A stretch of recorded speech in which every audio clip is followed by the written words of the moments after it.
The IMF is calling global restrictions to contain COVID-19 the Great Lockdown. Good morning, everyone. And the organization's chief economist laid out how the lockdown is hammering economies all over the world. The magnitude and speed of collapse in activity that has followed is unlike anything experienced in our lifetimes. This is a crisis like no other, which means there is substantial uncertainty about the impact it will have on people's lives and livelihoods. The fund says the US economy will contract by almost 6% this year, and emerging markets and developing economies by a combined 1%.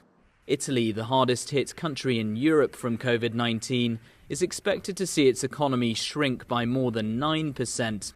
According to the fund, China's GDP will still grow in 2020, but only by a modest 1.2%. It's a stark reversal to what we heard in January, when the IMF predicted global GDP would expand by more than 3% this year.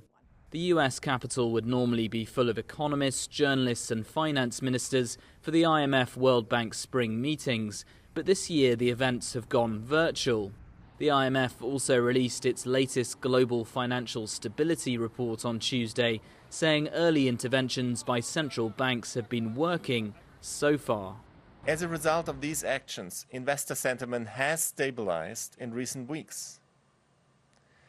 Strains in some markets have abated somewhat, and risk asset prices have recovered a portion of their earlier declines. Sentiment continues to be fragile, however. The IMF is projecting 5.8% global growth for next year, but only if the pandemic fades away in the second half of 2020. Giles Gibson, CGTN, Washington.